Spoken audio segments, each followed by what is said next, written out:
भूत पिशाच निकट नहीं आवे, महावीर जब नाम सुनावे।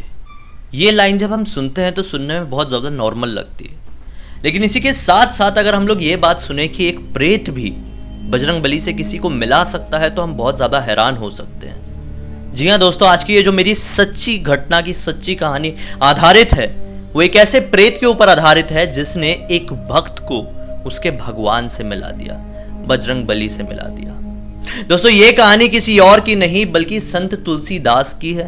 संत तुलसीदास की ये कहानी सुनने के बाद आप लोगों को ये भी इस वीडियो में सुनने को मिलेगा कि क्या बजरंग बली से मिलना पॉसिबल है। बिल्कुल पॉसिबल है दोस्तों, और अगर पॉसिबल है तो वो ऐसा कौन सा तरीका है जिससे एक इंसान भी, एक आज की दुनिया का इंसान भी बजरंग बली से हूबहू मिल सकता है। सब कुछ पता चलेगा, बने रहिए अंत तक। लेकिन इससे पहले शुरुआत करेंगे हम संत तुलसीदास के एक कहानी से। संत बनने से पहले तुलसीदास राम भक्त हुआ करते थे, एक आम इंसान, एक ऐसे इंसान जो कि काशी में रहते थे। गंगा किनारे उनकी कुटिया थी और बस दिन रात राम नाम का जाप करते रहते थे। संत तुलसीदास अपनी आम इंसानों वाली जिंदगी काशी में बिता रहे थे, राम नाम की भक्ति में लीन रहते थे। उनकी एक दिनचर्या बनी हुई थी कि रोज वो घाट पर नहाने जाते थे और लौटते समय उनके पास में हमेशा एक लोटा होता था, उस लोटे से ही वो नहाते थे। लौटते समय उस घाट से पानी भर लेते थे और रास्ते में उन्हें एक सूखा सा, बिल्कुल मरा हुआ सा पेड़ मिलता था, उसमें वो जल चढ़ा दिया करते थे। तुलसीदास का घर दरअसल घाट से थोड़ी सी दूरी पर था, उसी रास्ते पर ये मरा हुआ पेड़ था। उन्हें ये काम करते हुए काफी ज्यादा समय हो गया था। दरअसल जिस पेड़ में वो ये जल चढ़ाते थे उस लोटे से डेली के नियम से, वो पेड़ में एक भूत, एक प्रेत रहा करता था, एक बहुत ही टाइम से परेशान प्रेत। जब उसने देखा कि तुलसीदास तो डेली यहां पर आते हैं, डेली जल चढ़ाते हैं, तो प्रेत तुलसीदास से प्रसन्न होने लगा। और फिर एक दिन ऐसा आया कि उनके डेली जल चढ़ाने की वजह से जिस पेड़ में वो प्रेत रहता था वो पेड़ वापस से जिंदा होने लगा, मतलब वापस से हरा भरा होने लगा। अब प्रेत बेहद खुश हुआ और एक दिन जब तुलसीदास जी ने जैसे ही उस पेड़ पर जल चढ़ाया तो प्रेत उनके सामने प्रकट हो गया। तुलसीदास जी उसे देख के थोड़ा सा घबरा गए, क्योंकि थे तो वो नॉर्मल इंसान ही ना। प्रेत ने बोला, घबराओ मत, मैं तुम्हें वरदान देने के लिए आया हूं। मैं तुमसे बहुत प्रसन्न हुआ, मैं तुम्हारी भक्ति से, मैं तुम्हारे कर्मों से बहुत खुश हूं। जो कुछ भी मांगना चाहते हो मांग लो। तुलसीदास जी ने कहा कि मुझे तो जिंदगी में बस भगवान श्री राम से ही मिलना है। वो प्रेत सुनकर बहुत खुश हुआ कि बताओ, कोई इंसान मांग भी रहा है तो भगवान से मिलने की कामना। वो उन्हें तथास्तु कह देता है, लेकिन साथ ही साथ ये भी बोलता है कि मैं तो एक प्रेत हूं, मैं एक पिशाच योनि का हूं, मैं तुम्हें किसी भगवान से नहीं मिला सकता, लेकिन मैं तुम्हें एक तरीका बता सकता हूं जिस तरीके से तुम अपने भगवान से मिल सकते हो। तुम्हें तुम्हारे भगवान से कोई और नहीं, तुम्हारे भगवान का सबसे बड़ा भक्त ही मिला सकता है। अब तुलसीदास जी सोच में पड़ जाते हैं कि कौन हो सकता है वो भक्त। तुरंत तुलसीदास जी के मन में आता है कि श्री राम का सबसे बड़ा भक्त तो कोई और नहीं बल्कि बजरंग बली ही है। यानी कि आप बात कर रहे हैं बजरंग बली की।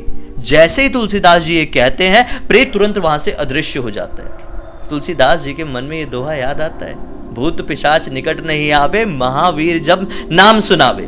तुलसीदास जी को अपनी कही हुई बात पर पछतावा होता है कि अरे ये मैंने क्या कह दिया, ये प्रेत तो अदृश्य हो गया, मुझे तथास्तु कह के वरदान भी दे दिया था। मैं हनुमान जी से कहां मिलूंगा और हनुमान जी मुझे राम भगवान से कहां मिलाएंगे, आशीर्वाद तो अधूरा रह गया। फिर अचानक से 5 मिनट बाद प्रेत वापस से उनके सामने आया, बोला कि तुमने सही कहा, तुमसे वही उनको मिला सकता है, लेकिन उसका नाम मेरे सामने मत लेना, मुझे उससे बहुत डर लगता है। तुम एक काम करो, ये जो दिशा दिखाई दे रही है इस दिशा में बढ़ जाओ, अपना घर वर सब छोड़ दो। उस दिशा में चित्रकूट नाम की नगरी है। चित्रकूट नाम की नगरी में एक मंदिर मिलेगा, उस मंदिर में राम नाम का जाप चल रहा है, राम भजन चल रहा है, राम कीर्तन चल रहा है। वहां पर उस मंदिर में तुम्हें जाना है। जब उस कीर्तन की शुरुआत हो रही होगी तो मंदिर में आने वाला सबसे पहला व्यक्ति और मंदिर से जाने वाला सबसे आखिरी व्यक्ति वो एक ही होगा।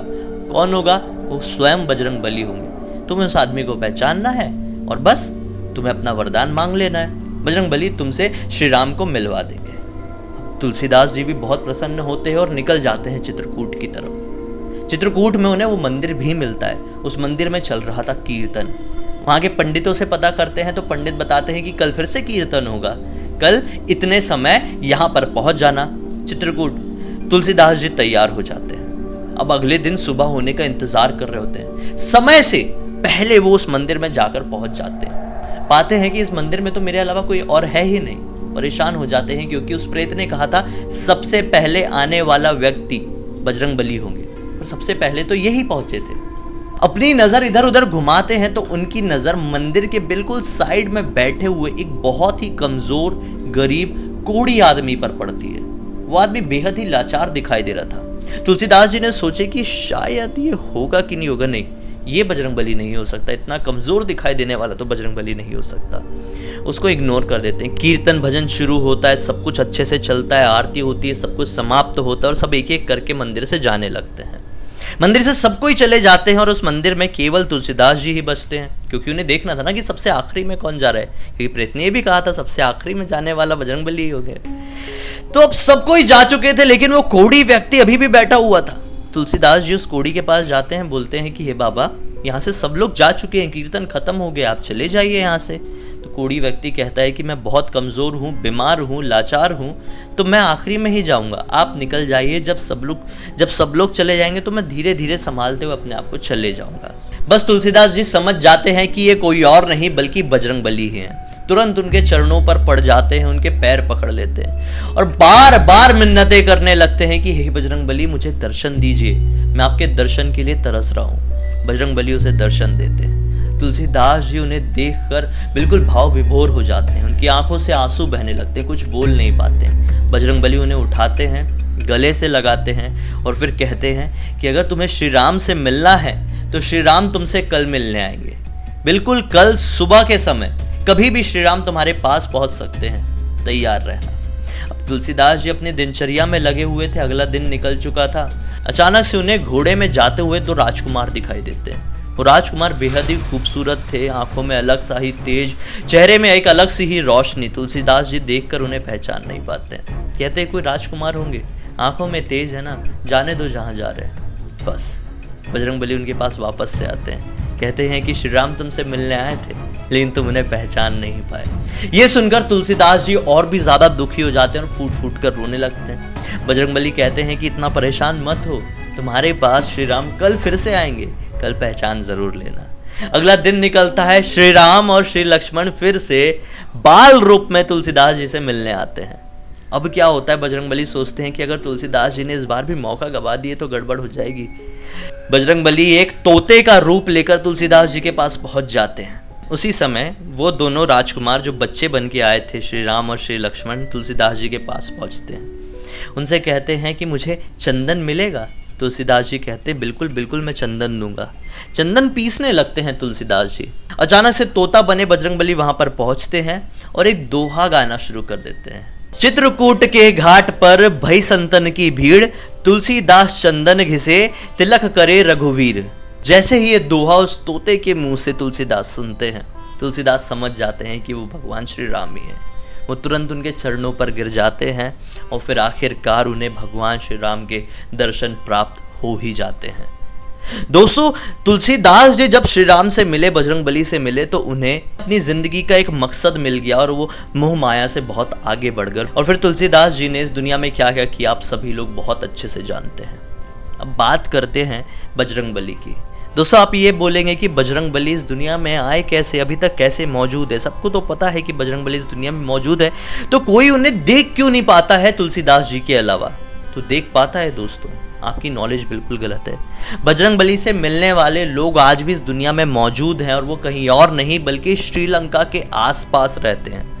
ये लोगों का नाम है मतंग कबीले के लोग। मतंग कबीले के लोग एक ऐसे लोग होते हैं जो हर 41 वर्ष के समय में बजरंगबली के दर्शन करते हैं। दरअसल एक बार बजरंगबली ने इनको वरदान दिया था, इनकी कामों से खुश होकर, कि मैं समय समय पर तुम्हें दर्शन देने आऊँगा। आज भी बजरंगबली वहाँ पर आते हैं हर 41 वर्ष में और उनको हर चीज़ का पाठ बढ़ाते हैं, रहने सहने का, बोल चाल का, सब कुछ चीज़ें बताते हैं। माना जाता है कि बहुत कुछ दुनिया से जुड़े हुए रहस्य, जन्म से जुड़े हुए रहस्य बजरंगबली ने उन्हें बताया है। जो कुछ भी बजरंगबली मतंग कबीले वालों को बताते हैं, मतंग कबीले वाले उन्हें एक किताब में लिख देते हैं। दरअसल ये कबीले के लोग दुनिया से बहुत कटे कटे रहते हैं, पढ़े लिखे नहीं होते, क्योंकि इनका एक अलग ही दुनिया है। उस कबीले में इन लोगों का सब कुछ होता है, इन लोगों को बाहर निकलने की ज़रूरत ही नहीं है। वो किताब में जो भाषा ये लोगों ने लिखे हुए हैं वो ना ही हिंदी है, ना ही इंग्लिश, और ना ही कोई ऐसी भाषा है जो इस दुनिया में चलती है। वो भाषा सिर्फ वो लोग ही जानते हैं। ये किताब वैज्ञानिकों को, खोजकर्ताओं को मिल चुकी है और इसके ट्रांसलेशन में लोग लगे हुए हैं। जैसे इसका ट्रांसलेशन हो जाएगा तो दुनिया को ये पता चल जाएगा कि आखिर बजरंगबली दुनिया में क्या सीख देना चाहते हैं, क्या उस कबीले के लोगों को पाठ पढ़ाते हैं। अब बात करते हैं कि क्या बजरंगबली से मिलना नॉर्मल लोगों के लिए भी पॉसिबल है? तो बिल्कुल पॉसिबल है दोस्तों। बजरंगबली से कैसे मिलना है इसके ऊपर मैं कंप्लीट वीडियो बना चुका हूं, जिस वीडियो की लिंक इस वीडियो के डिस्क्रिप्शन बॉक्स में मैं डाल रहा हूं। आपको इस वीडियो के डिस्क्रिप्शन बॉक्स में जाना है और उस वीडियो की लिंक पर क्लिक करना है। आप डायरेक्टली उस वीडियो में पहुंच जाएंगे जिस वीडियो में मैंने बताया हूं कि आप बजरंगबली से कैसे मिल सकते हैं। मानो या ना मानो, पहले वीडियो देखो, उसके बाद ही कोई भी टिप्पणी देना दोस्तों। मुझे उम्मीद है अब तक इस वीडियो को देखे हैं तो आपको ये वीडियो जरूर पसंद आया होगा। पसंद आया तो इस वीडियो को लाइक कर दीजिए। मुझे पहली बार देख रहे हैं तो इस चैनल को सब्सक्राइब करके बेल आइकन को दबा के ऑल के ऑप्शन में क्लिक करना, क्योंकि इसी तरह के हैरान कर देने वाले वीडियोस मैं रेगुलरली लेके आते रहता हूं। इंस्टा की लिंक इस वीडियो के डिस्क्रिप्शन बॉक्स में मिल जाएगी मेरी, क्लिक करके डायरेक्टली वहां पर पहुंच जाना। अगले वीडियो को लेकर कुछ भी सुझाव हो या फिर अगले वीडियो में आप बजरंगबली की शक्तियों के बारे में जानना चाहते हैं, वो कौन सी अष्ट सिद्धि है जो बजरंगबली के पास है, जिस वजह से बजरंगबली इतने ज्यादा ताकतवर हैं, वो शक्तियों के बारे में आप लोगों को बताऊंगा अगले वीडियो में। जानना चाहते हो तो कमेंट सेक्शन में ज़रूर लिखिए। हम कल फिर से मिलते हैं दोस्तों, तब तक के लिए बहुत बहुत धन्यवाद। आपका दिन शुभ हो।